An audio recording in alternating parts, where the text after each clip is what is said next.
ਕੁਝ ਕਿਹਾ ਤਾਂ ਹਨੇਰਾ ਜਰੇਗਾ ਕਿਵੇਂ, ਚੁੱਪ ਰਿਹਾ ਤਾਂ ਸ਼ਮਾਦਾਨ ਕੀ ਕਹਿਣਗੇ। ਗੀਤ ਦੀ ਮੌਤ ਇਸ ਰਾਤ ਜੇ ਹੋ ਗਈ, ਮੇਰਾ ਜੀਣਾ ਮੇਰੇ ਯਾਰ ਕਿੰਜ ਸਹਿਣਗੇ। ਇਸ ਅਦਾਲਤ 'ਚ ਬੰਦੇ ਬਿਰਖ ਹੋ ਗਏ, ਫੈਸਲੇ ਸੁਣਦਿਆਂ ਸੁਣਦਿਆਂ ਸੁੱਕ ਗਏ। ਆਖੋ ਇਹਨਾਂ ਨੂੰ ਉਜੜੇ ਘਰੀ ਜਾਣ ਹੁਣ, ਇਹ ਕਦੋਂ ਤੀਕ ਇੱਥੇ ਖੜੇ ਰਹਿਣਗੇ। ਯਾਰ ਮੇਰੇ ਜੋ ਇਸ ਆਸ 'ਤੇ ਮਰ ਗਏ ਕਿ ਮੈਂ ਉਹਨਾਂ ਦੇ ਦੁੱਖ ਦਾ ਬਣਾਵਾਂਗਾ ਗੀਤ। ਜੇ ਮੈਂ ਚੁੱਪ ਹੀ ਰਿਹਾ, ਜੇ ਮੈਂ ਕੁਝ ਨਾ ਕਿਹਾ, ਬਣ ਕੇ ਰੂਹਾਂ ਸਦਾ ਭਟਕਦੇ ਰਹਿਣਗੇ, ਬਣ ਕੇ ਰੂਹਾਂ ਸਦਾ ਭਟਕਦੇ ਰਹਿਣਗੇ। ਸੁਰਜੀਤ ਪਾਤਰ ਸਾਹਿਬ ਦੀਆਂ ਲਿਖੀਆਂ ਇਹਨਾਂ ਸਤਰਾਂ ਦੇ ਨਾਲ ਵਤਨ ਟੀਵੀ ਪ੍ਰੋਗਰਾਮ ਦੇ ਵਿੱਚ ਆਪ ਸਭ ਦਾ ਹੀ ਹਾਰਦਿਕ ਅਤੇ ਨਿੱਘਾ ਸਵਾਗਤ ਹੈ। ਹਮੇਸ਼ਾ ਦੀ ਤਰ੍ਹਾਂ ਅੱਜ ਦੇ ਇਸ ਪ੍ਰੋਗਰਾਮ ਦੇ ਵਿੱਚ ਕੁਝ ਗੱਲਾਂ ਬਾਤਾਂ, ਕੁਝ ਗੀਤ ਅਤੇ ਨਾਲ ਦੀ ਨਾਲ ਹੀ ਕੋਵਿਡ-19 ਬਾਰੇ। ਅਤੇ ਆਓ ਅੱਜ ਦੇ ਇਸ ਪ੍ਰੋਗਰਾਮ ਦਾ ਆਗਾਜ਼ ਕਰਦੇ ਹਾਂ ਇੱਕ ਬਹੁਤ ਹੀ ਵਧੀਆ ਗੀਤ। ਹਰ ਮੋੜ 'ਤੇ ਸਲੀਬਾਂ, ਹਰ ਪੈਰ 'ਤੇ ਹਨੇਰਾ, ਫਿਰ ਵੀ ਅਸੀਂ ਰੁਕੇ ਨਾ, ਸਾਡਾ ਵੀ ਵੇਖ ਜੇਰਾ। ਪੱਥਰ 'ਤੇ ਨਕਸ਼ ਹਾਂ ਮੈਂ, ਮਿੱਟੀ 'ਤੇ ਤਾਂ ਨਹੀਂ ਹਾਂ, ਜਿੰਨਾ ਕਿਸੇ ਮਿਟਾਇਆ ਹੁੰਦਾ ਗਿਆ ਡੂੰਘੇਰਾ।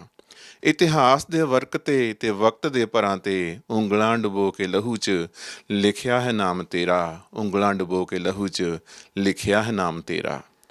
ਡਾਕਟਰ ਜਗਤਾਰ ਹੁਣਾਂ ਦੀਆਂ ਇਹਨਾਂ ਸਤਰਾਂ ਦੇ ਨਾਲ ਵਤਨ ਟੀਵੀ ਪ੍ਰੋਗਰਾਮ ਦੇ ਵਿੱਚ ਆਪ ਸਭ ਦਾ ਹੀ ਹਾਰਦਿਕ ਅਤੇ ਨਿੱਘਾ ਸਵਾਗਤ ਹੈ। ਰੋਜ਼ਮਰਾ ਦੇ ਕੰਮਾਂ ਕਾਰਾਂ ਤੋਂ ਵਿਹਲੇ ਹੋ ਕੇ ਉਮੀਦ ਹੈ ਟੀਵੀ ਸੈਟਸ ਦੇ ਸਾਹਮਣੇ ਬੈਠੇ ਹੋਵੋਗੇ ਅਤੇ ਉਮੀਦ ਹੈ ਅੱਜ ਦੇ ਇਸ ਪ੍ਰੋਗਰਾਮ ਦਾ ਤੁਸੀਂ ਆਨੰਦ ਮਾਣੋਗੇ। ਹਮੇਸ਼ਾ ਦੀ ਤਰ੍ਹਾਂ ਤੁਸੀਂ ਆਪਣੇ ਕੀਮਤੀ ਸੁਝਾਅ ਸਾਡੇ ਤੱਕ ਪਹੁੰਚਦੇ ਕਰਦੇ ਰਹਿੰਦੇ ਹੋ, ਜਿਸ ਲਈ ਅਸੀਂ ਆਪ ਸਭ ਦੇ ਤਹਿ ਦਿਲੋਂ ਧੰਨਵਾਦੀ ਹਾਂ। ਆਓ ਆਗਾਜ਼ ਕਰਦੇ ਹਾਂ ਅੱਜ ਦੇ ਇਸ ਪ੍ਰੋਗਰਾਮ ਦਾ ਸਤਿੰਦਰ ਸਰਤਾਜ ਹੁਣਾਂ ਦੀ ਆਵਾਜ਼ ਦੇ ਵਿੱਚ ਇਸ ਪਿਆਰੇ ਜਿਹੇ ਗੀਤ ਦੇ ਨਾਲ।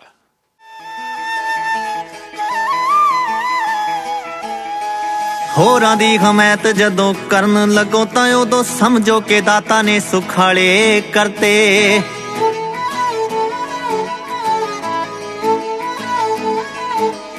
ਹੋਰਾਂ ਦੀ ਹਮਾਇਤ ਜਦੋਂ ਕਰਨ ਲੱਗੋ ਤਾਂ ਉਦੋਂ ਸਮਝੋ ਕਿ ਰੱਬ ਨੇ ਸੁਖਾਲੇ ਕਰਤੇ। ਜਿਨੀ ਹੱਥੀਂ ਮੰਗੀਆਂ ਦੁਆਵਾਂ ਉਹੀ ਹੱਥ ਅੱਜ ਸੁੱਖ ਨਾਲ ਦਾਨ ਦੇਣ ਵਾਲੇ ਕਰਤੇ। ਹੋਰਾਂ ਦੀ ਹਮਾਇਤ ਜਦੋਂ ਕਰਨ ਲੱਗੋ ਤਾਂ ਉਦੋਂ ਸਮਝੋ ਕਿ ਦਾਤਾ ਨੇ ਸੁਖਾਲੇ ਕਰਤੇ। ਹੋਰਾਂ ਦੀ ਹਮਾਇਤ ਜਦੋਂ ਕਰਨ ਲੱਗੋ ਤਾਂ ਉਦੋਂ ਸਮਝੋ ਕਿ ਦਾਤਾ ਨੇ ਸੁਖਾਲੇ ਕਰਤੇ।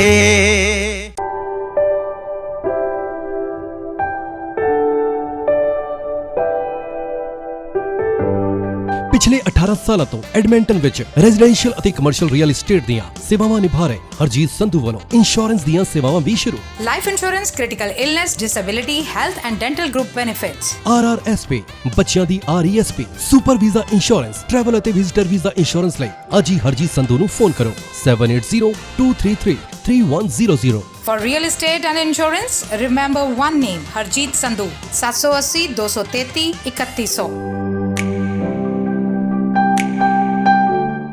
Looking for high-quality, fully customizable windows and doors for your next project?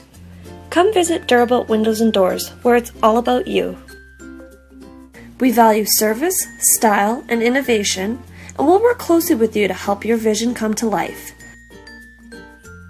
With 2 convenient locations in Edmonton, our team will ensure your new windows and doors encourage friends and neighbors to take notice. Visit a design gallery today or schedule an in-home consultation. Call us at 1-800-544-3815 or visit our website at durabuiltwindows.com. ਭਾਜੀ ਤੁਸੀਂ ਆਏ ਹੋ ਨਵੇਂ ਤੇ tax ਭਰਨ ਦਾ time ਆ ਗਿਆ। ਤੁਸੀਂ ਆਪਣੇ ਟੈਕਸ ਪਰਪਸਸ ਲਈ ਸਿਰਫ KP ਅਕਾਊਂਟਿੰਗ ਵਾਲਿਆਂ ਕੋਲ ਹੀ ਜਾਣਾ। ਆ ਲਓ ਉਹਨਾਂ ਦਾ card. Are you satisfied now? It's more than enough. Kapil ji, you're the best. Thank you, Kapil sahab. ਤੁਸੀਂ ਤੇ ਕਮਾਲ ਕਰਦੇ ਹੋ. Thank you. Thank you very much. You're one of the best accountants I ever found. KP Accounting and Tax Services ਦਾ ਪਤਾ ਹੈ 9218 34th Avenue ਤੇ phone number 7804692677। Car accident, immigration ਦਾ ਕੋਈ ਵੀ ਕੰਮ ਹੋਵੇ, ਤੁਸੀਂ ਕਿਸੇ ਵੀ ਕਿਸਮ ਦੀ ਪ੍ਰਾਪਰਟੀ ਖਰੀਦਣੀ ਜਾਂ ਵੇਚਣੀ ਹੋਵੇ, ਭਰੋਸੇਯੋਗ ਤੇ ਸਿਆਣੇ ਬੈਰਿਸਟਰ ਅਤੇ ਸੋਲਿਸਿਟਰ ਸਰਜਨ ਲੂਥਰਾ ਹੋਰਾਂ ਨੂੰ ਹਮੇਸ਼ਾ ਯਾਦ ਰੱਖੋ। ਤੁਹਾਡੀ ਕੋਈ ਵੀ ਕਾਨੂੰਨੀ ਸਮੱਸਿਆ ਲਈ ਤੁਸੀਂ ਆਪਣੇ ਸਰਜਨ ਲੂਥਰਾ ਨੂੰ ਹਮੇਸ਼ਾ ਯਾਦ ਰੱਖੋ। ਇਨ ਕੇਸ ਤੁਹਾਨੂੰ ਸਾਡੀ ਹੈਲਪ ਦੀ ਜ਼ਰੂਰਤ ਹੋਵੇ ਤੇ we are always at your service. You can call me anytime. My phone number is 7804664660। ਮੇਰੀ ਹਮੇਸ਼ਾ ਕੋਸ਼ਿਸ਼ ਰਹਿੰਦੀ ਹੈ ਕਿ ਮੈਂ ਆਪਣੇ ਸਾਰੇ ਕਲਾਇੰਟਸ ਨੂੰ ਸੈਟੀਸਫਾਈਡ ਤੇ ਖੁਸ਼ ਦੇਖਾਂ। ਜੀ ਹਾਂ, ਤੁਹਾਡੀਆਂ ਸਮੱਸਿਆਵਾਂ ਦਾ ਹੱਲ ਲੂਥਰਾ ਲਾਓ।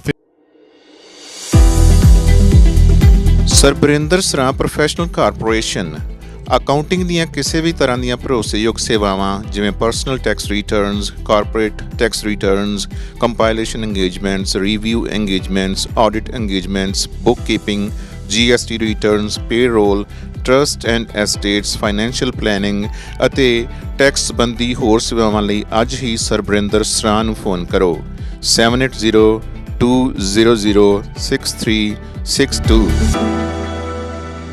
ਆਪਣੇ ਪਰਸਨਲ ਅਤੇ business tax related accounting services ਲਈ ਸਰਾਂ ਅਕਾਊਂਟਿੰਗ ਨੂੰ ਕੰਟੈਕਟ ਕਰੋ। Sran Accounting, how may I help you?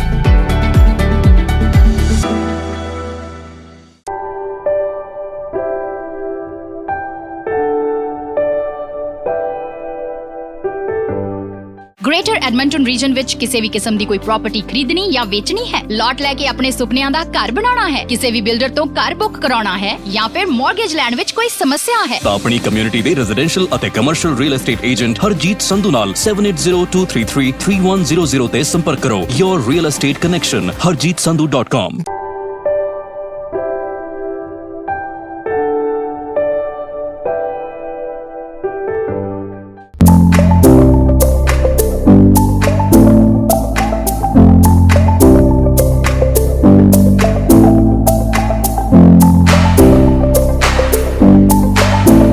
To match the sizes that are on site, to match the hinge locations, the lock locations, so that the fit up is easy and it makes it easier for the installer to put the doors into existing jambs that are on the houses already.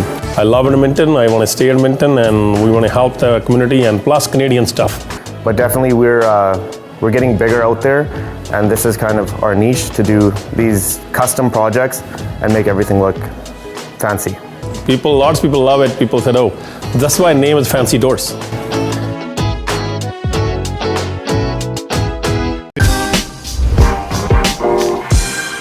Taj pizza and kebab.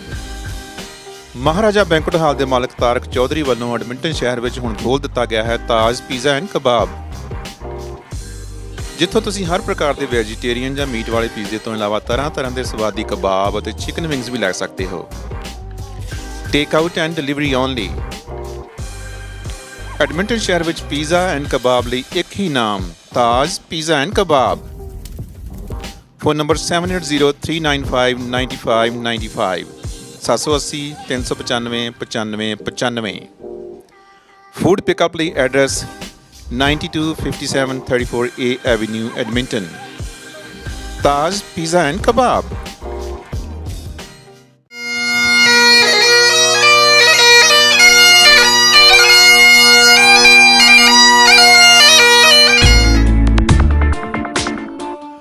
Welcome to Maharaja banquet hall.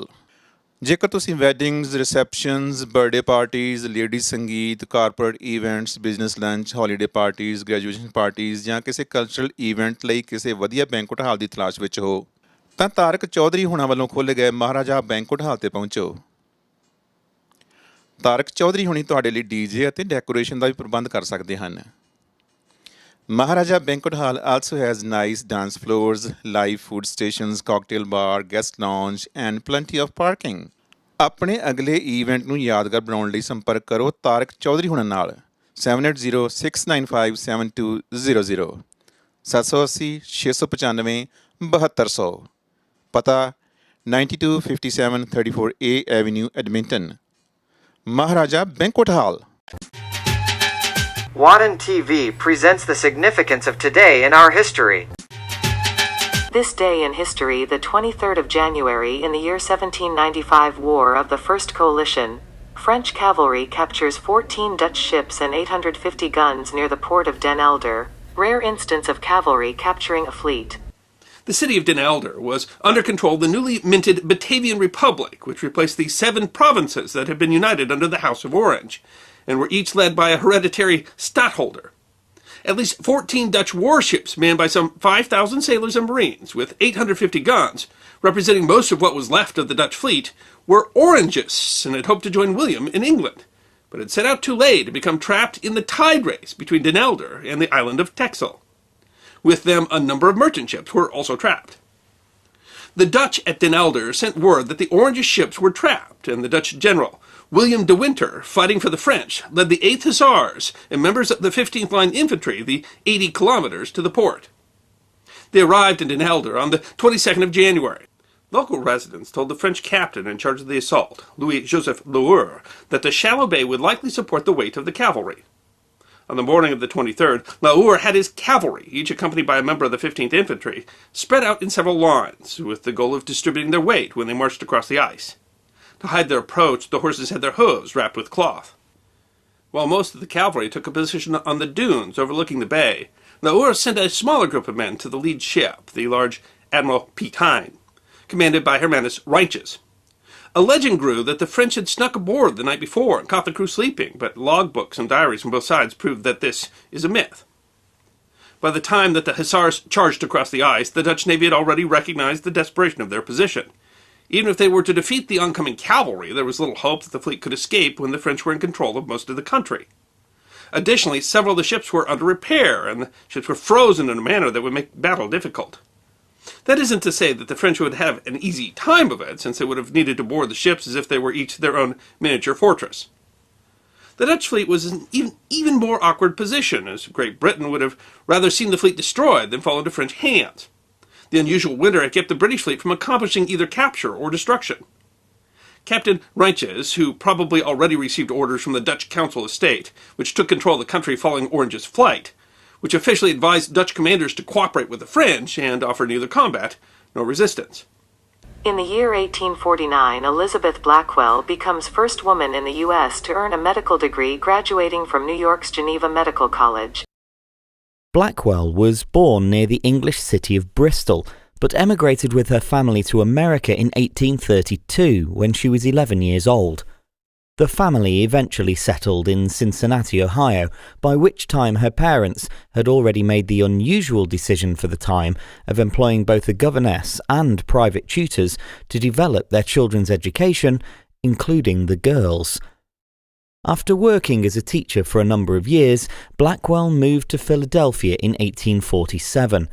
She later claimed in her autobiography that she did so in order to pursue opportunities to study medicine, after a dying friend suggested that she would have experienced better treatment from a female physician.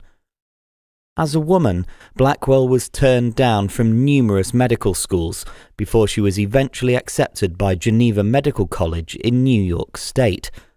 Reports of her experience at college vary, stating that she was broadly accepted by her fellow students, despite at one point being barred from demonstrations.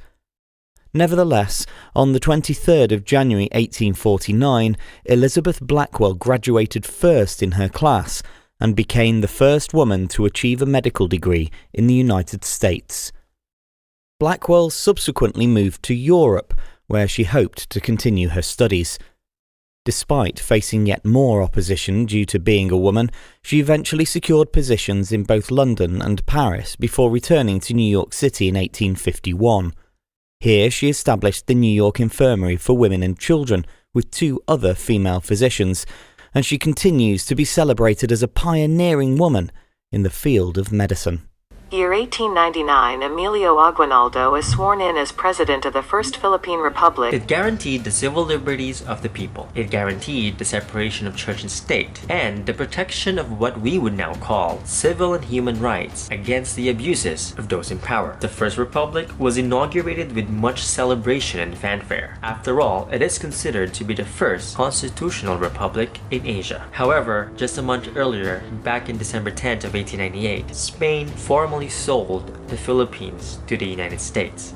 Following the Spanish-American War, the Americans, who were once the allies of the Filipino people in their fight for their independence, was by now the enemies, the invaders threatening to take away their freedom. By February of 1899, the Philippine-American War would erupt between the First Philippine Republic against the United States. The war would prove to be a prolonged agony for the people of the Philippines, the ghost of which still haunts the Republic to this day. It was a bloody war that resulted in a violent occupation occupation of the Philippines and what we would now consider as a merciless genocide of its people. Formally, the First Philippine Republic ended when Aguinaldo was captured at the end of 1901. By 1902, the United States would officially declare an end to the Philippine-American War, or what they would actually call the Filipino Insurrection. However, the fight against US imperialism would continue on for at least another decade. And if you think about it, in many ways, this struggle continues to this day. The First Philippine Republic may have only lasted for only 2 years, but its legacy has proven to the world that the people of what is now the Philippines have always been capable of self-determination and have always been fit for self-rule. It was an evidence of their triumphant victory against 3 centuries of colonialism, and it shows their determination to fend off foreign domination. Although it was not perfect, I mean, let's be honest, no republic has ever been perfect. The First Philippine Republic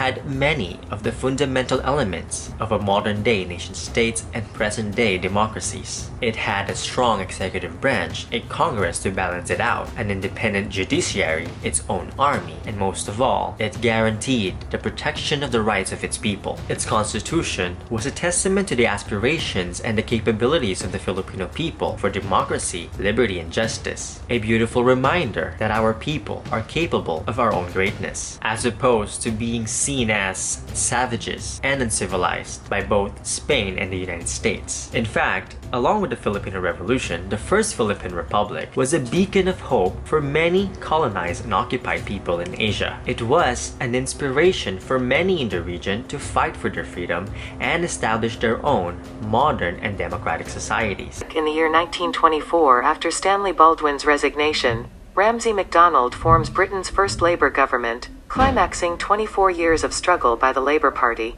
In the year 1957, Indian nationalist V.K. Krishna Menon begins the longest ever speech defending India's stand on Kashmir at the UN 8 hours over 2 days. ये आवाज है भारत के पूर्व रक्षा मंत्री और Britain में भारत के पहले उच्चायुक्त रहे V.K. कृष्ण मेनन की। नेहरू के बहुत करीबी होने के बावजूद शीत युद्ध के दौरान अमरीकी खेमे में उनकी जितनी छीछालेदर हुई उतनी शायद किसी की भी नहीं। ब्रिटिश उनके अक्खड़ अतिवाद से इतने नाराज थे कि सभी कूटनीतिक नियमों को दरकिनार करते हुए MI5 ने उनके फोन टैप किए और चोरी छुपे उनके खत भी पढ़े, जबकि वो ब्रिटेन में भारत के उच्चायुक्त थे। भारत में मेनन को सबसे बड़ी वाहवाही तब मिली जब उन्होंने 1957 में संयुक्त राष्ट्र सुरक्षा परिषद में कश्मीर पर 8 घंटे लंबा भाषण दिया। A chequered brilliance, the many lives of V.K. Krishna Menon के लेखक और पूर्व पर्यावरण मंत्री जयराम रमेश बताते हैं। 1952 से लेकर 1957 तक कृष्ण मेनन को फॉर्मूला मेनन कहा जाता था। कहीं भी कोई समस्या हो, कोरिया में, अल्जीरिया में, अफ्रीका में, कांगो में, सुएज में, कृष्ण मेनन को बुलाओ और वो फॉर्मूला ढूंढ निकालेगा। 1957 में 8 घंटे का भाषण, पहले 4 घंटे, बाद में 4 घंटे। तब तक हमारा जो केस था कश्मीर के बारे में, यूनाइटेड नेशंस में लोग मानकर चलते थे कि पाकिस्तान का केस और मजबूत, पर कृष्ण मेनन में पूरा जो नक्शा है बदल दिया। और कृष्ण मेनन के भाषण के कारण मैं समझता हूँ हमारी जो केस है यूनाइटेड नेशंस में वो मजबूत हुआ और वो हीरो बन गए, हिंदुस्तान में हीरो बन गए, कश्मीर में हीरो बन गए। जो सांता क्रूज एयरपोर्ट में जब वो न्यूयॉर्क से उतरते हैं तो सारे के सारे कश्मीरी उनको स्वागत करते हैं और उन्होंने बॉम्बे में एक बहुत बड़ी जीत हासिल की। वो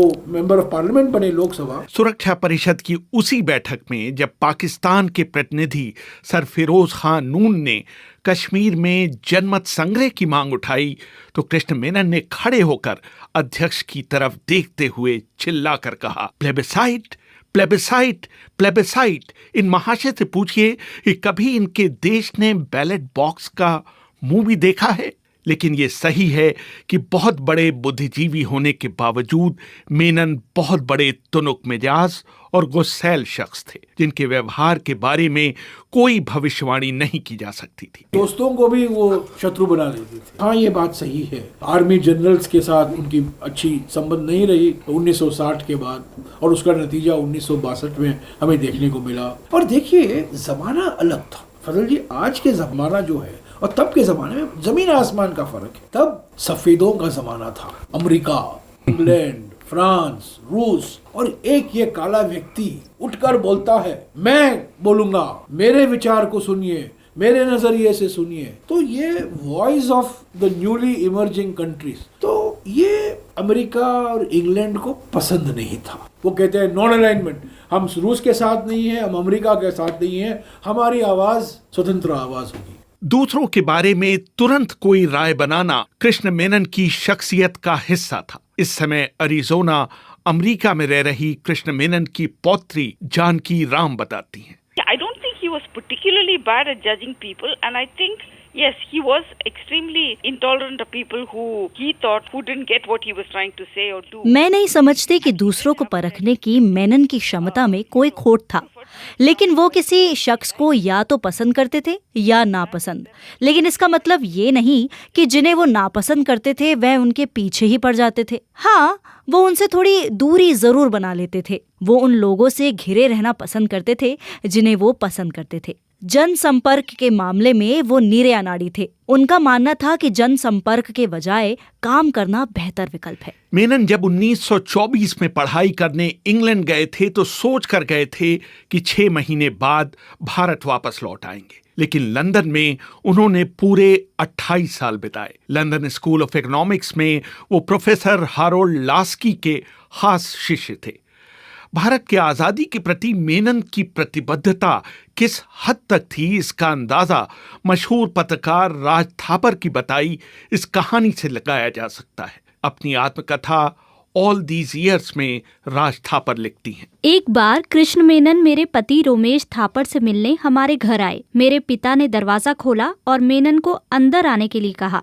रोमेश शायद बाथरूम में थे। मेरे पिता ने मेनन से यूं ही पूछ डाला, आप जीविका के लिए क्या करते हैं मेनन साहब? मेनन का जवाब था, मैं जीविका के लिए काम नहीं करता, मैं भारत की आजादी के लिए काम करता हूँ। कृष्ण मेनन की गिनती उन राजनेताओं में की जा सकती है जिन्होंने पूरी जिंदगी चाय और बिस्किट पर गुजार दी। कहा जाता है कि वो दिन में 22 प्याली चाय पिया करते थे। मैंने जयराम रमेश से पूछा कि उन्हें खाने में क्या पसंद था। बन और बिस्किट, बस। हाँ, बड़ा इरेटिक फूड हैबिट था, और एक कारण उनका जो बिहेवियरल इनकंसिस्टेंसी था वो डाइट की वजह से था। वो 20, 25, 30 कप प्याली चाय पिया करते थे, बन बिस्किट खाया करते थे। पीते नहीं थे वो, टीटोटलर, नॉन स्मोकर, नॉन ड्रिंकर, ऐसे पर्सनल हैबिट्स उनका बड़ा अनुशासन था। पर आर्थराइटिस था, बैक पेन था, दवाइयाँ लिया करते थे, और हो सकता है इस दवाइयों के कारण उनमें ये मूड स्विंग हुआ करता था। सुबह बहुत उत्सुकता से वो करते थे और रात को डिप्रेशन हुआ करता था। और जब डिप्रेशन हुआ करता था वो नेहरू जी को खत लिखते थे कि आप मुझे पसंद नहीं करते हैं, आप मेरा नजरअंदाज कर रहे हैं, आप मुझे कोई महत्व नहीं दे रहे हैं। और कभी कभी दो तीन बार उन्होंने खुदकुशी की बात की। जब कृष्ण मेनन ब्रिटेन में भारत के उच्चायुक्त थे तो वो उच्चायुक्त के निवास में न रहकर उच्चायोग के ही एक छोटे से कमरे में रहा करते थे। उस जमाने में शांतिमोय मुखर्जी भारतीय उच्चायोग में एक इंटर्न हुआ करते थे। एक दिन शाम को करीब 6 बजे जब सब लोग अपने घर चले गए तो मेनन अपने कमरे से बाहर निकले। जानकी राम बताती हैं। He said he came out of his room out of the blue and asked Mr. Mukherjee, who was quite a young intern at the India House, to get him something to eat. Menon अपने कमरे से बाहर निकले और उनकी निगाह शांति मोए पर पड़ गई। उन्होंने उनसे कहा कि उनके लिए खाने का इंतजाम कर दे। ये कहकर वह अपने कमरे में वापस चले गए। मेनन को खुश करने के प्रयास में मुखर्जी ने चावल, चपाती, सब्जी, करी और दही का भारतीय खाना ऑर्डर किया। जब खाना आ गया तो वह उसे खुद लेकर मेनन के कमरे में गए। मेनन ने खाने से भरी ट्रे पर एक नजर डाली और जोर से चिल्लाए, तुम्हें पता है मैं ये सब नहीं खाता। निराश मुखर्जी वो खाना लेकर वापस उच्चायोग के कैंटीन में पहुंचे। उनके अंग्रेज संचालक ने कहा, मुझे पता है मेनन को क्या पसंद है। यह कहकर उन्होंने ट्रे में चाय का एक पॉट और बिना मक्खन लगे हुए 3 टोस्ट रख दिए। इस बार ट्रे को देखते ही मेनन की बांझें खिल गईं। उन्होंने पहले लाया हुआ भोजन दोबारा मंगवाया और शांतिमोय मुखर्जी से कहा कि वह उसे खा जाएं। कृष्ण मेनन को अच्छे कपड़े पहनने का शौक था और वो हमेशा सूटेड बूटेड रहते थे। इस जमाने में मेनन लंदन में भारत के उच्चायुक्त थे। खुशवंत सिंह उनके साथ जनसंपर्क अधिकारी के रूप में काम किया करते थे। खुशवंत सिंह अपनी आत्मकथा truth, love and little malice में लिखते हैं। वो हमेशा अच्छे कपड़ों में रहते थे और अच्छे दर्जियों से सिले हुए सूट पहनते थे। उनको ये भी बर्दाश्त नहीं था कि उनके आसपास काम करने वाले लोग खराब कपड़े पहने। एक बार उन्होंने अपनी एक महत्वपूर्ण बैठक रद्द कर दी और मुझे लेकर अपने दर्जी के पास गए। वहां उन्होंने सूट का कपड़ा खरीदा और अपने दर्जी से 2 सूटों के लिए मेरी नाप लेने को कहा। मैं समझा कि वो मुझे सूट तोहफे में दे रहे थे, इसलिए मैंने उन्हें तहे दिल से शुक्रिया कहा। लेकिन वो तोहफा नहीं था। बाद में मुझे उन सूटों के लिए अपनी जेब से कई 100 पाउंड भरने पड़े। लेकिन ये कहना पड़ेगा कि मैंने इतने अच्छे सूट अपनी जिंदगी में पहले कभी नहीं पहने थे और वो करीब 20 साल तक मेरे पास रहे। कृष्ण मेनन बहुत एकांत प्रिय व्यक्ति थे। बहुत सुंदर न होने के बावजूद कई महिलाएं उनकी तरफ आकर्षित हुईं, लेकिन उन्होंने किसी से शादी नहीं की और ताउम्र अकेले रहे। Barbara was someone he wanted to marry. He even brought her to India in 1932 and met my grandmother. Barbara McNamara से वो जरूर शादी करना चाहते थे। वो उन्हें 1932 में भारत भी लाए थे और उन्हें मेरी दादी से मिलवाया भी था, लेकिन बात बनी नहीं और इस मामले में महिलाएं अनिश्चित काल तक तो इंतजार नहीं कर सकती, इसलिए बारबरा ने उन्हें छोड़ दिया। कमला जसपाल से जरूर उनका इश्क चला। मेरी दादी ने उनसे कहा भी कि तुम उससे शादी क्यों नहीं कर लेते।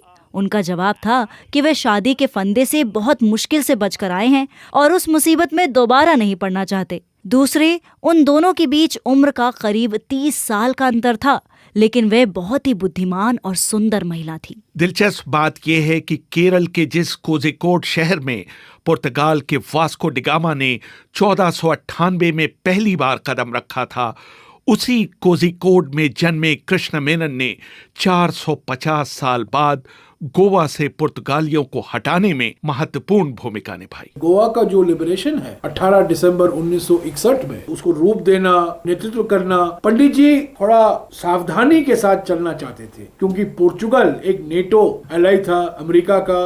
अमेरिका, इंग्लैंड नहीं चाहते थे कि मिलिट्री एक्शन हो, वो चाहते थे कि बातचीत से ये समस्या हल हो। पर कृष्ण मेनन ने कहा नहीं, अभी कुछ नहीं, बातचीत हो गया, खूब हो गया, 10-12 साल हो गए। उन्होंने पंडित जी को दबाव कर दिया कि इसके सिवा और कुछ नहीं हो सकता, और पंडित जी जानते थे क्या हो रहा है। पंडित जी ने उनको रोका नहीं, पर उत्सुकता जो था कृष्ण मेनन में था और बड़े हीरो बन गए। और 3 महीने बाद 1962 में बॉम्बे में फिर से उनकी इलेक्शन हुई, भारी जीत उन्होंने हासिल की। इस बीच कृष्ण मेनन लगातार अमेरिकियों की आंखों की किरकिरी बने रहे। 1962 में जब हेनरी किसिंजर की उनसे पहली बार मुलाकात हुई तो वो ये देखकर दंग रह गए कि उन्होंने भारत के करीबी समझे जाने वाले अमेरिकी राजदूत जेके गालब्राइथ से कहा था, हमें गले लगाने की कोशिश मत कीजिए, हम अपना दोस्त खुद चुनते हैं। इससे पहले अमेरिकी राष्ट्रपति आइजनहावर ने अपनी डायरी में 14 जुलाई 1955 को लिखा, Menon is a bore because he conceives himself intellectually superior. Menon में सलीका नहीं है। वो अपने आप को दूसरों से बौद्धिक रूप से बेहतर समझते हैं और इसको बहुत बारीकी से शराफत और विनम्रता के चोले में पेश करते हैं। वो खतरनाक शख्स भी हैं क्योंकि वो शब्दों को तोड़ने मरोड़ने के उस्ताद हैं। वो ये दिखाने के लिए भी तत्पर रहते हैं कि वो दुनिया के सबसे बड़े जुगाड़ू राजनेता हैं। मेनन के राजनीतिक जीवन का सबसे विवादास्पद क्षण तब आया जब 1959 में तत्कालीन सेनाध्यक्ष जनरल थिमैया से उनकी अनबन हो गई। ये अनबन इस हद तक बढ़ी कि थिमैया ने अपने पद से इस्तीफा दे दिया। सारे आर्मी के जो वरिष्ठ अफसर थे वो सारे अंग्रेज के तरह थे। उनका सैंडर्स में एजुकेशन हुआ था और कृष्ण मेनन इससे थोड़ा दूर रहा करते थे। हालांकि शुरुआत में कोई समस्या नहीं थी, सब लोगों ने वाह की, क्योंकि आज अगर डिफेंस की फैक्ट्रियां हैं हमारे देश में वो कृष्ण मेनन की वजह से। अगर आज हमारे देश में टैंक बन रहे हैं, एयरक्राफ्ट बन रहा है, एयरक्राफ्ट कैरियर है, वो कृष्ण मेनन की वजह से। पर उनका जो व्यवहार था सीनियर अफसरों के साथ, आर्मी में देखिए फजल जी, एक अनुशासन होता है, एक हायरार्की होता है। कृष्ण मेनन अनुशासन या हायरार्की को सम्मान नहीं देते थे। तो ये अफसर लोग, सीनियर अफसर लोग बड़े नाराज हुआ करते थे। ये कभी कभी सीनियर अफसरों के साथ हंसी मजाक में बोला करते थे, जो अफसर लोग सोचते थे कि भाई हमारे जूनियर अफसरों के सामने ये क्यों कह रहे हैं। सितंबर 1959 में तिमैया ने इस्तीफा दे दिया तो हाहाकार हो गया। सभी सांसद, अटल बिहारी वाजपेयी नए सांसद थे, आचार्य कृपलानी, सब लोग बड़े बड़ी आलोचना की कृष्ण मेनन की। थिमैया ही नहीं, सैम मानेकशॉ और एयर चीफ मार्शल पीसी लाल को भी कृष्ण मेनन के गुस्से का शिकार होना पड़ा। बाद में इन दोनों ने भारतीय सेना और वायुसेना का सफल नेतृत्व किया। 1962 में चीन से मिली हार का ठीकरा मेनन के सिर पर तोड़ा गया। वो बलि का बकरा बना, क्योंकि उनका ये मानना था कि हमारी जो सीमाएं समस्याएं हैं, बॉर्डर डिस्प्यूट है चीन के साथ, उसको बातचीत से हल करना चाहिए। पर किसी ने नहीं सुना। पंडित जी उनका समर्थन करते थे, पर पंडित जी के कैबिनेट में गोविंद वल्लभ पंत इसके खिलाफ थे, पार्लियामेंट में सब लोग इसके खिलाफ थे, जनसंघ खिलाफ थी, और मीडिया में भी एक ऐसा माहौल पैदा हो गया था कि हम चीन के साथ बातचीत नहीं करेंगे। पर इनको एकमात्र खलनायक के रूप में देखना 1962 के संदर्भ में मैं समझता हूँ गलत है। गलतियां बहुत हुई हैं। गलतियां मिलिट्री से हुई, गलतियां पॉलिटिकल लीडरशिप से हुई, नेहरू की कैबिनेट से हुई, गलतियां पार्लियामेंट में हुई, क्योंकि पार्लियामेंट में एक ऐसा माहौल था कि बातचीत मत करो, नेगोशिएट मत करो। पूरे भारत में उनका इतना विरोध हुआ कि पंडित जी के न चाहने के बावजूद कृष्ण मेनन को अपने पद से इस्तीफा देना पड़ा। इंदिरा गांधी राष्ट्रपति के पास गई और राष्ट्रपति राधाकृष्णन को कहा, मेरे पिताजी को उन्हीं से बचाइए। वो इस्तीफा लेने के लिए तैयार नहीं है। इस्तीफा पॉकेट में 7 दिन तक रखे हुए थे, और अंतिम दिन 7 नवंबर 1962 कांग्रेस पार्लियामेंट्री पार्टी की बैठक हुई करीब 10 बजे, और एक बड़े कलाकार सांसद महावीर त्यागी ने सेंट्रल हॉल में उठकर कहा, पंडित जी अगर आप कृष्ण मेनन का इस्तीफा नहीं लेंगे तो आपको इस्तीफा देना होगा। कमाल है, क्या राजनीति। एक मामूली सांसद, और वो भी पंडित जी जैसे व्यक्ति को कहता है कि पंडित जी आपने अगर कृष्ण मेनन की इस्तीफा नहीं स्वीकारा तो आपको इस्तीफा देना होगा, और उसी दिन 4 बजे पंडित जी ने उनका इस्तीफा स्वीकार किया। इसमें कोई शक नहीं कि कृष्ण मेनन ने प्रसिद्धि की सभी ऊंचाइयों को छुआ, साथ ही वो बदनामी की सबसे नीची गहराइयों तक भी गए। उनके जितने प्रशंसक रहे उतने ही आलोचक भी रहे।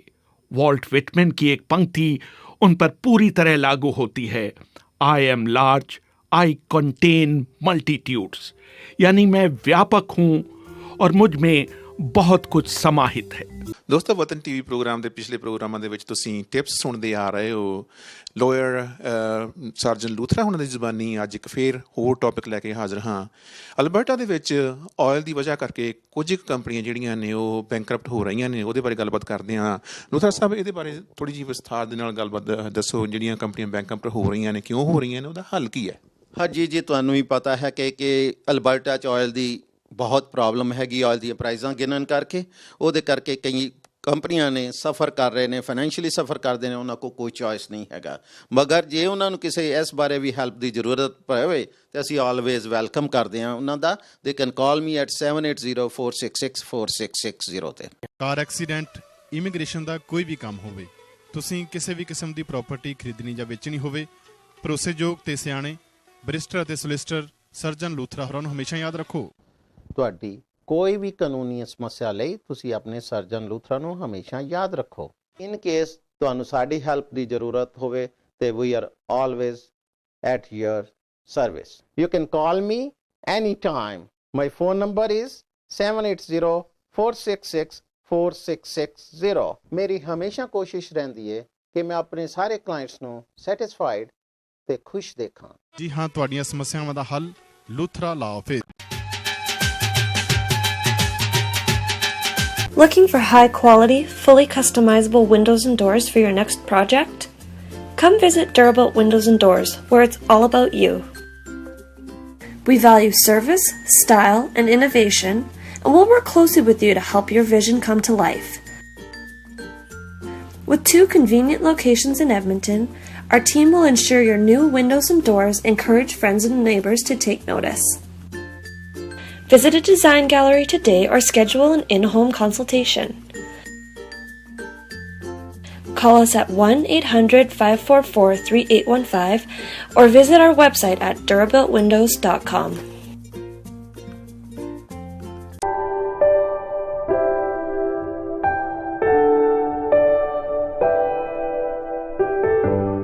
ਗ੍ਰੇਟਰ ਐਡਮੰਟਨ ਰੀਜਨ ਵਿੱਚ ਕਿਸੇ ਵੀ ਕਿਸਮ ਦੀ ਕੋਈ ਪ੍ਰਾਪਰਟੀ ਖਰੀਦਣੀ ਜਾਂ ਵੇਚਣੀ ਹੈ, ਲਾਟ ਲੈ ਕੇ ਆਪਣੇ ਸੁਪਨਿਆਂ ਦਾ ਘਰ ਬਣਾਉਣਾ ਹੈ, ਕਿਸੇ ਵੀ ਬਿਲਡਰ ਤੋਂ ਘਰ ਬੁੱਕ ਕਰਾਉਣਾ ਹੈ ਜਾਂ ਫਿਰ ਮਾਰਗੇਜ ਲੈਣ ਵਿੱਚ ਕੋਈ ਸਮੱਸਿਆ ਹੈ ਤਾਂ ਆਪਣੀ ਕਮਿਊਨਿਟੀ ਦੇ ਰੈਜ਼ੀਡੈਂਸ਼ੀਅਲ ਅਤੇ commercial real estate agent Harjit Sandhu ਨਾਲ 7802333100 ਤੇ ਸੰਪਰਕ ਕਰੋ। Your real estate connection harjeetsandhu.com।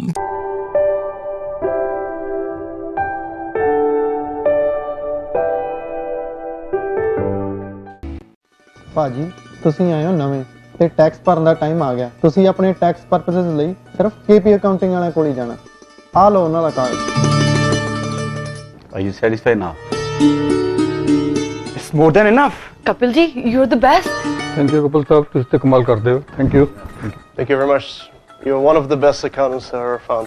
KP Accounting and Tax Services ਦਾ ਪਤਾ ਹੈ 9218 34th Avenue ਤੇ phone number 7804692677।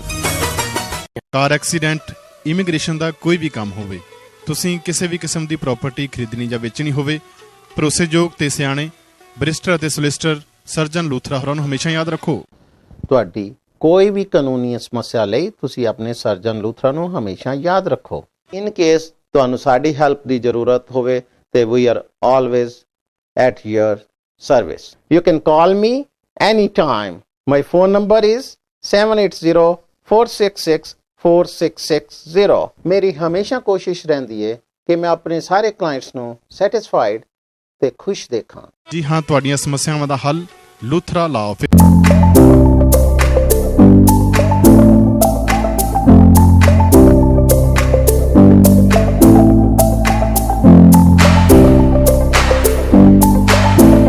To match the sizes that are on site, to match the hinge locations, the lock locations, so that the fit up is easy, and it makes it easier for the installer to put the doors into existing jambs that are on the houses already. I love Edmonton. I want to stay in Edmonton, and we want to help the community and plus Canadian stuff. But definitely we're getting bigger out there, and this is kind of our niche to do these custom projects and make everything look fancy. Lots of people love it. People said, "Oh, that's why name is Fancy Doors."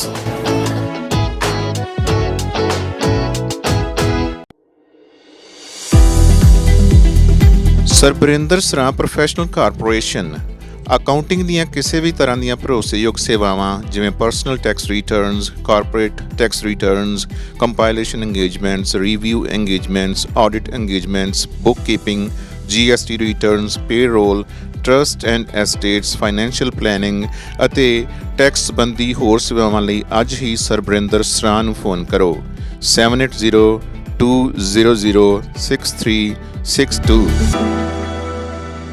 ਆਪਣੇ personal ਅਤੇ business tax related accounting services ਲਈ Sran accounting ਨੂੰ contact ਕਰੋ। Sran accounting ਹਮ help you.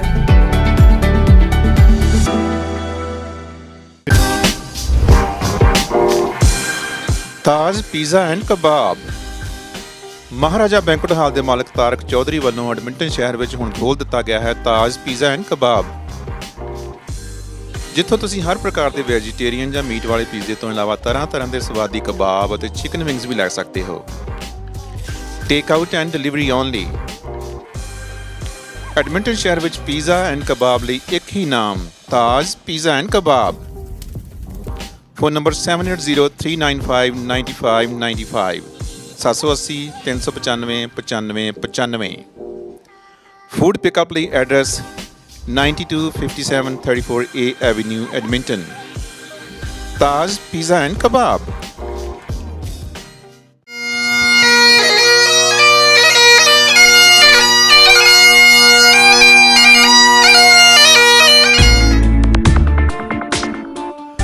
Welcome to Maharaja Banquet Hall.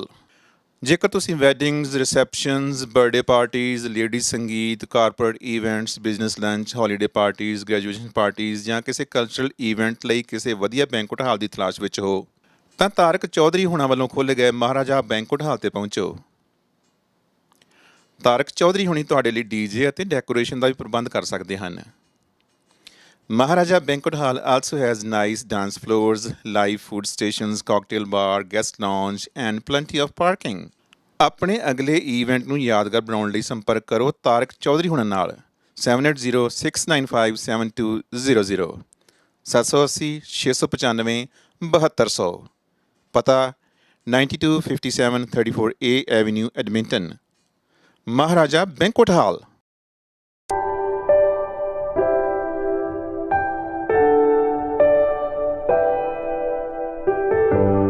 ਪਿਛਲੇ 18 ਸਾਲਾਂ ਤੋਂ Edmonton ਵਿੱਚ ਰੈਜ਼ੀਡੈਂਸ਼ੀਅਲ ਅਤੇ ਕਮਰਸ਼ੀਅਲ ਰੀਅਲ ਏਸਟੇਟ ਦੀਆਂ ਸੇਵਾਵਾਂ ਨਿਭਾ ਰਹੇ ਹਰਜੀਤ ਸੰਧੂ ਵੱਲੋਂ ਇੰਸ਼ੋਰੈਂਸ ਦੀਆਂ ਸੇਵਾਵਾਂ ਵੀ ਸ਼ੁਰੂ। Life insurance, critical illness, disability, health and dental group benefits, RRSP, ਬੱਚਿਆਂ ਦੀ RESP, super visa insurance, travel ਅਤੇ ਵਿਜ਼ਿਟਰ ਵੀਜ਼ਾ ਇੰਸ਼ੋਰੈਂਸ ਲਈ ਅੱਜ ਹੀ ਹਰਜੀਤ ਸੰਧੂ ਨੂੰ ਫੋਨ ਕਰੋ 7802333100।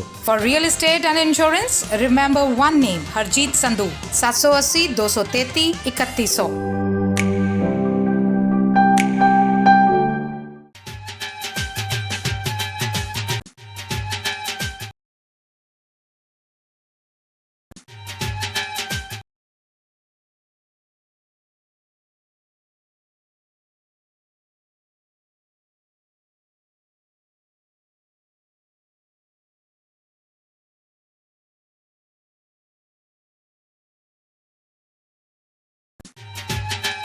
Canadian Prime Minister Justin Trudeau announced on Friday that Canada was on track to build more than 10,000 affordable housing units through the Rapid Housing Initiative, which he said exceed initial targets. Every Canadian deserves a roof over their head. Since 2015, as a federal government, we re-engaged and we made historic investments in housing. But over the past 2 years, we've seen the pandemic increase the need for affordable housing, particularly amongst Canada's most vulnerable. That's why, working closely with municipalities and provinces and territories, we launched the Rapid Housing Initiative and invested $2.5 billion. We're now on track to create more than 10,000 new affordable units, exceeding initial targets. These new homes will support those who need it most, and it's a significant step towards the goal of eliminating chronic homelessness. Because with a roof over their head, people can build a better life. Even if every eligible Canadian is fully vaccinated against COVID-19, 67% of people in the country believe that won't be enough to stop the spread of the Omicron COVID-19 variant, according to the results of a new Ipsos poll.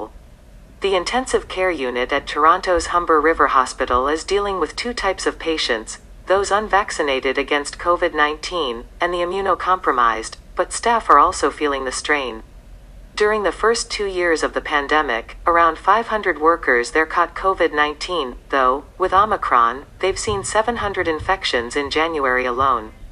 There are more than 4,000 COVID-19 patients in Ontario hospitals right now, with more than 570 in intensive care. The province says ICU admissions are expected to peak in mid-February. After months of globetrotting, pilot Zara Rutherford is now the youngest woman, by more than a decade, to fly solo around the world. By the time she had completed her journey, she had flown 51,000 kilometers, over 5 continents and 52 countries, all on her own. It's just really crazy. I haven't quite processed it, I think. It's extremely difficult what she's done, and it wasn't a given that she would succeed. I wanted to, fly around the world, hopefully have other girls see me and think I'd love to fly one day too. The Amar Jawan Jyoti at the India Gate was merged with the Eternal Flame at the National War Memorial in Delhi on the 21st of January 2022. Chief of Integrated Defence Staff Air Marshal B.R. Krishna presided over the ceremony. The Amar Jawan Jyoti was constructed as a memorial for Indian soldiers who were killed in action in the 1971 Indo-Pak War, which India won, leading to the creation of Bangladesh. उन रणबांकुरों के सम्मान के लिए ये बेहद खास अवसर है. A historic moment unfolding at the India Gate, New Delhi. The Amar Jawan Jyoti at India Gate being used to light the torch by the torchbearer. The historic moment today will unfold in a short while from now. when the eternal flame of Amar Jawan Jyoti at the India Gate would be merged with the flame at the National War Memorial.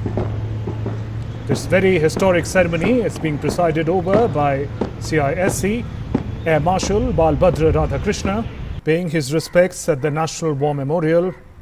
He is presiding a historic ceremony today as the eternal flame from Amar Jawan Jyoti is to be merged with the eternal flame at National War Memorial.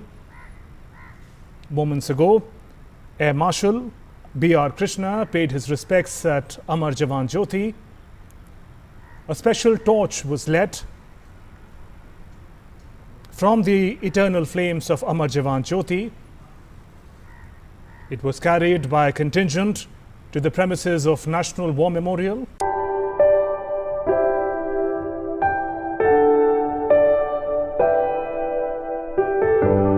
ਪਿਛਲੇ 18 ਸਾਲਾਂ ਤੋਂ Edmonton ਵਿੱਚ residential ਅਤੇ commercial real estate ਦੀਆਂ ਸੇਵਾਵਾਂ ਨਿਭਾ ਰਹੇ ਹਰਜੀਤ ਸੰਧੂ ਵੱਲੋਂ ਇੰਸ਼ੋਰੈਂਸ ਦੀਆਂ ਸੇਵਾਵਾਂ ਵੀ ਸ਼ੁਰੂ। Life insurance, critical illness, disability, health and dental group benefits, RRSP, ਬੱਚਿਆਂ ਦੀ RESP, super visa insurance, travel ਅਤੇ ਵਿਜ਼ਿਟਰ ਵੀਜ਼ਾ ਇੰਸ਼ੋਰੈਂਸ ਲਈ ਅੱਜ ਹੀ ਹਰਜੀਤ ਸੰਧੂ ਨੂੰ ਫੋਨ ਕਰੋ 7802333100।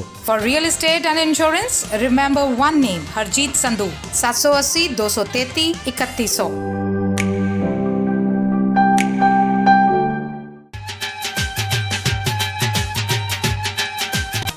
Looking for high-quality, fully customizable windows and doors for your next project? Come visit Durabuilt Windows and Doors, where it's all about you. We value service, style, and innovation, and we'll work closely with you to help your vision come to life. With 2 convenient locations in Edmonton, our team will ensure your new windows and doors encourage friends and neighbors to take notice. Visit a design gallery today or schedule an in-home consultation. Call us at 1-800-544-3815 or visit our website at durabuiltwindows.com.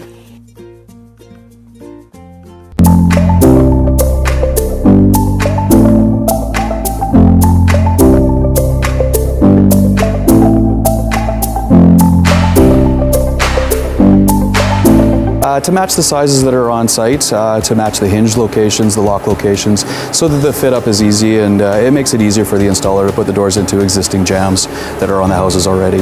I love Edmonton, I want to stay in Edmonton, and we want to help the community and plus Canadian stuff. But definitely we're getting bigger out there, and this is kind of our niche to do these custom projects and make everything look fancy. Lots of people love it. People said, oh, that's why the name is Fancy Doors.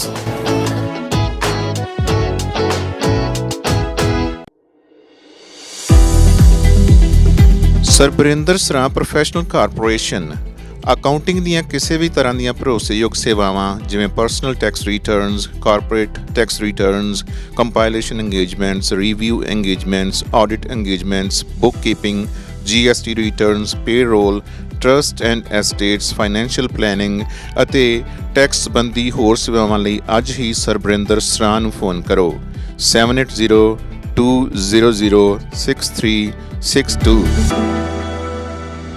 ਆਪਣੇ personal ਅਤੇ business tax related accounting services ਲਈ Sran accounting ਨੂੰ contact ਕਰੋ। Sarang Accounting, how may I help you?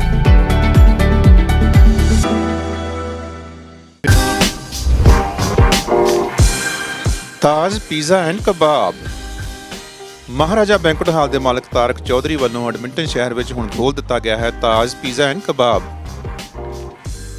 ਜਿੱਥੋਂ ਤੁਸੀਂ ਹਰ ਪ੍ਰਕਾਰ ਦੇ vegetarian ਜਾਂ ਮੀਟ ਵਾਲੇ ਪੀਜ਼ੇ ਤੋਂ ਇਲਾਵਾ ਤਰ੍ਹਾਂ ਦੇ ਸਵਾਦੀ ਕਬਾਬ ਅਤੇ ਚਿਕਨ ਵਿੰਗਸ ਵੀ ਲੈ ਸਕਦੇ ਹੋ। Take out and delivery only. Edmonton ਸ਼ਹਿਰ ਵਿੱਚ ਪੀਜ਼ਾ ਐਂਡ ਕਬਾਬ ਲਈ ਇੱਕ ਹੀ ਨਾਮ Taj pizza and kebab. Phone number 7803959595 780 395 9595। Food pickup ਲਈ address 9257 34A Avenue, Edmonton. Taj Pizza and Kebab.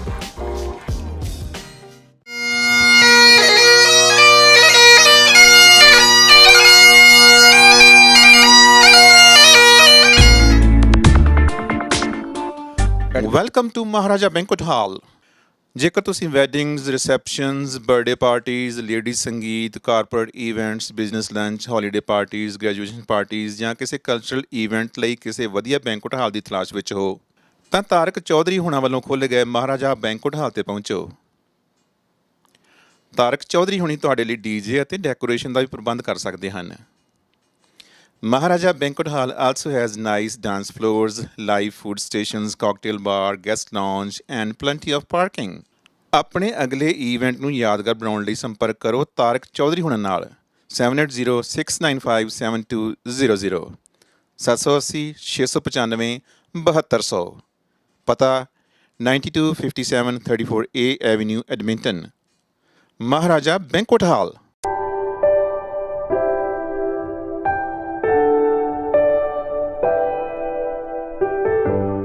Greater Edmonton region ਵਿੱਚ ਕਿਸੇ ਵੀ ਕਿਸਮ ਦੀ ਕੋਈ ਪ੍ਰਾਪਰਟੀ ਖਰੀਦਣੀ ਜਾਂ ਵੇਚਣੀ ਹੈ, ਲਾਟ ਲੈ ਕੇ ਆਪਣੇ ਸੁਪਨਿਆਂ ਦਾ ਘਰ ਬਣਾਉਣਾ ਹੈ, ਕਿਸੇ ਵੀ ਬਿਲਡਰ ਤੋਂ ਘਰ ਬੁੱਕ ਕਰਾਉਣਾ ਹੈ ਜਾਂ ਫਿਰ ਮਾਰਗੇਜ ਲੈਣ ਵਿੱਚ ਕੋਈ ਸਮੱਸਿਆ ਹੈ ਤਾਂ ਆਪਣੀ ਕਮਿਊਨਿਟੀ ਦੇ ਰੈਜ਼ੀਡੈਂਸ਼ੀਅਲ ਅਤੇ commercial real estate agent Harjit Sandhu ਨਾਲ 7802333100 ਤੇ ਸੰਪਰਕ ਕਰੋ। Your real estate connection harjeetsandhu.com।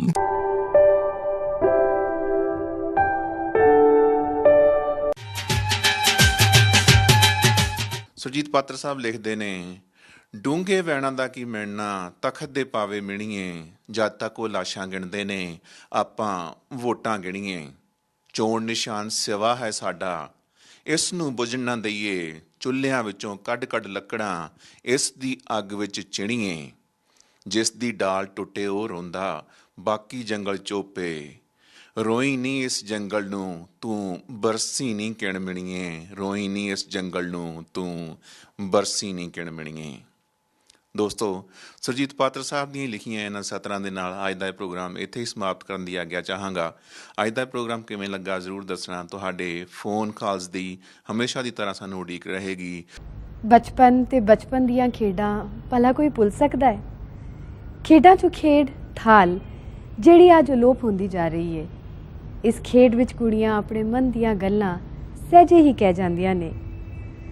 One of the favorite games of adolescent girls in Punjab is the thal, in which they try to tell their mother that they aren't little girls anymore and have grown up now.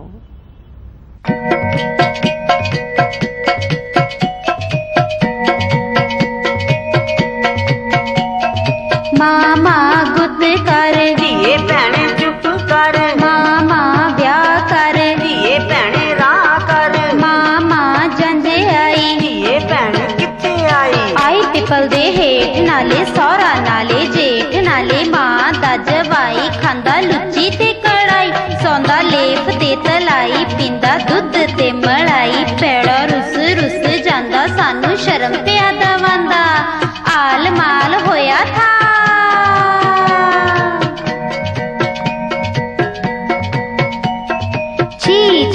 जीवे मां खखड़ियां खरबूजे खांदी खांदी काबुल जा, काबलों आंदी गोरी गा गुलाबी बच्चा मारे सिंह तुड़ावे रस्सा, आल माल होया ही था।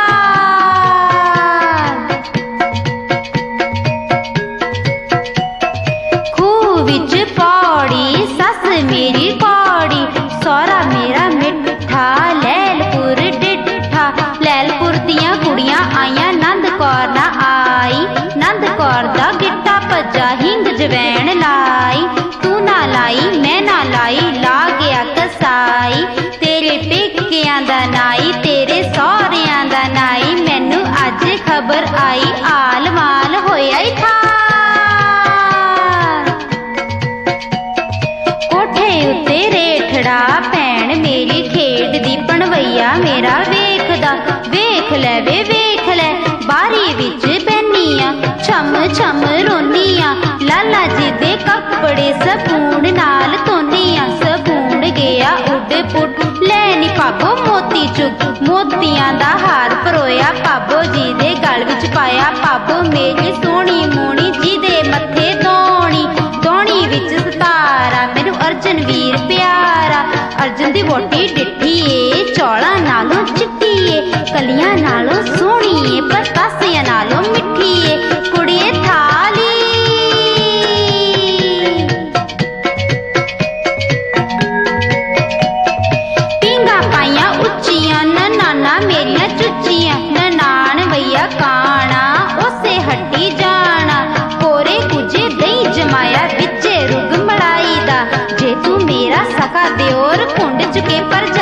दा छल्ला ले ले छाप ले ले एहो कुंड लहाई दा आल माल होया ही था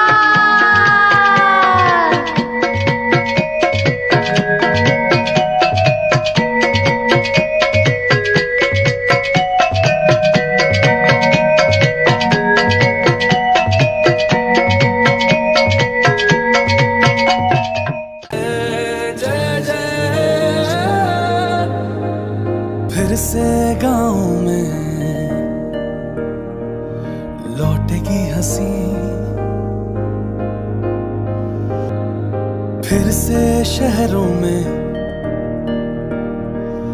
रौनक आएगी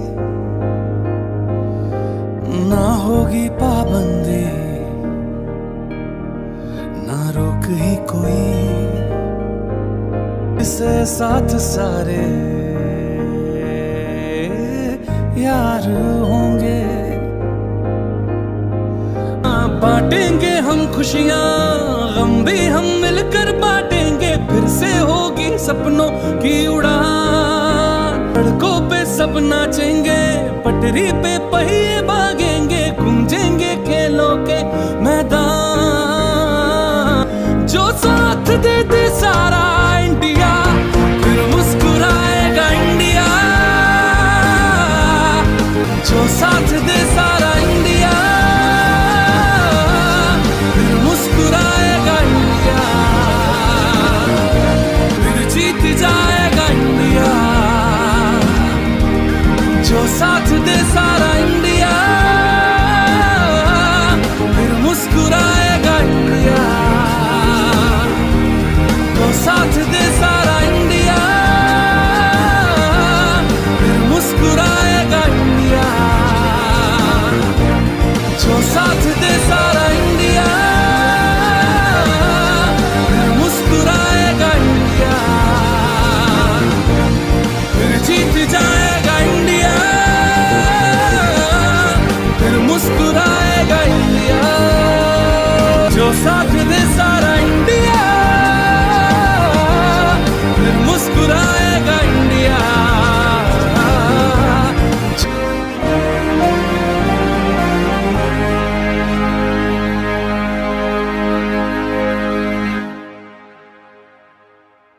मुझे विश्वास है हर हिंदुस्तानी इस संकट का न सिर्फ सफलता से मुकाबला करेगा बल्कि इस मुश्किल घड़ी से विजयी होकर ਆ ਕੇ ਯਾਦ ਤੇਰੀ ਜੰਗਲ ਗਾਵਾਂ ਦਾ ਚੀਰੇ ਜੁਗਨੂ ਹੈ ਚੀਰ ਜਾਂਦਾ ਜਿਉਂ ਰਾਤ ਦਾ ਹਨੇਰਾ ਪੈਰਾਂ 'ਚ ਬੇੜੀਆਂ ਨੇ ਨੱਚਦੇ ਨੇ ਲੋਕ ਫਿਰ ਵੀ ਕਿਉਂ ਵੇਖ ਵੇਖ ਉੱਡਦਾ ਚਿਹਰੇ ਦਾ ਰੰਗ ਤੇਰਾ ਮੇਰੇ ਵੀ ਪੈਰ ਚੁੰਮ ਕੇ ਇੱਕ ਦਿਨ ਕਹੇਗੀ ਬੇੜੀ ਸਦ ਸ਼ੁਕਰ ਹੈ ਕਿ ਆਇਆ ਮਹਿਬੂਬ ਅੰਤ ਮੇਰਾ ਸਦ ਸ਼ੁਕਰ ਹੈ ਕਿ ਆਇਆ ਮਹਿਬੂਬ ਅੰਤ ਮੇਰਾ ਡਾਕਟਰ ਜਗਤਾਰ ਹੁਣਾਂ ਦੀਆਂ ਹੀ ਲਿਖੀਆਂ ਹੋਈਆਂ ਨੇ ਸਤਰਾਂ ਦੇ ਨਾਲ ਅੱਜ ਦਾ ਇਹ ਪ੍ਰੋਗਰਾਮ ਇੱਥੇ ਹੀ ਸਮਾਪਤ ਕਰਨ ਦੀ ਆਗਿਆ ਚਾਹਾਂਗਾ ਅੱਜ ਦਾ ਇਹ ਪ੍ਰੋਗਰਾਮ ਕਿਵੇਂ ਲੱਗਾ ਜ਼ਰੂਰ ਦੱਸਣਾ ਤੁਹਾਡੇ ਕੀਮਤੀ ਸੁਝਾਵਾਂ ਦੀ ਸਾਨੂੰ ਹਮੇਸ਼ਾ ਉਡੀਕ ਰਹਿੰਦੀ ਹੈ ਅਤੇ ਇਸ ਪ੍ਰੋਗਰਾਮ ਨੂੰ ਹੋਰ ਵੀ ਚੰਗੇਰਾ ਕਰਨ ਦੀ ਅਸੀਂ ਹਮੇਸ਼ਾ ਕੋਸ਼ਿਸ਼ ਕਰਦੇ ਰਹਿੰਦੇ ਹਾਂ ਅਗਲੇ ਹਫਤੇ ਫਿਰ ਮਿਲਦੇ ਹਾਂ ਉਦੋਂ ਤੱਕ ਤੁਹਾਡਾ ਸਾਡਾ ਸਾਰਿਆਂ ਦਾ ਹੀ ਰੱਬ ਰਾਖਾ ਫੋਨ ਕਰਨ ਲਈ ਸਾਡੇ ਐਡਮਿੰਟਨ ਸ਼ਹਿਰ ਦੇ ਵਿੱਚ ਸਟੂਡੀਓ ਦਾ ਫੋਨ ਨੰਬਰ 7802333100 ਅਗਲੇ ਹਫਤੇ ਫਿਰ ਸਹੀ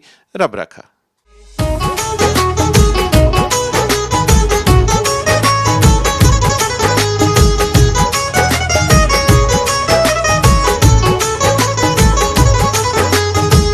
ਬੂਹਾ ਖੁੱਲਿਆ ਖੜਾਕ ਹੋਇਆ ਨਾ ਨੂਰ ਦੀਆਂ ਲਾਟਾਂ ਵੱਲ ਝਾਕ ਹੋਇਆ ਨਾ ਜਦੋਂ ਸੱਬੇ ਮਾਨਸ ਕੀ ਰਾਤ ਜਾਪਦੇ ਕਿੱਦਾਂ ਕਹੀਏ ਆਪਾਂ ਸਾਡਾ ਪਾਕ ਹੋਇਆ ਨਾ ਐਸਾ ਬੂਹਾ ਖੁੱਲਿਆ ਖੜਾਕ ਹੋਇਆ ਨਾ ਨੂਰ ਦੀਆਂ ਲਾਟਾਂ ਵੱਲ ਝਾਕ ਹੋਇਆ ਨਾ ਜਦੋਂ ਸੱਬੇ ਮਾਨਸ ਕੀ ਰਾਤ ਜਾਪਦੇ ਕਿੱਦਾਂ ਕਹੀਏ ਆਪਾਂ ਸਾਡਾ ਪਾਕ ਹੋਇਆ ਨਾ ਜਦੋਂ ਤੱਕ ਚੌਧਰੀ ਤੋਂ ਚਾਕ ਹੋਇਆ ਨਾ ਰਾਂਝੇ ਦਾ ਵੀ ਹੀਰ ਨਾਲ ਸਾਕ ਹੋਇਆ ਨਾ ਉਹ ਜਿਹੜਾ ਸੁੱਚੀ ਆਸ਼ਕੀ 'ਚ ਖਾਕ ਹੋਇਆ ਨਾ ਜੀ ਰਹਿਮਤਾਂ ਵੀ ਉਹਦੇ ਵੱਲੋਂ ਟਾਲੇ ਕਰਤੇ ਹੋਰਾਂ ਦੀ ਹਮਾਇਤ ਜਦੋਂ ਕਰਨ ਲੱਗੋ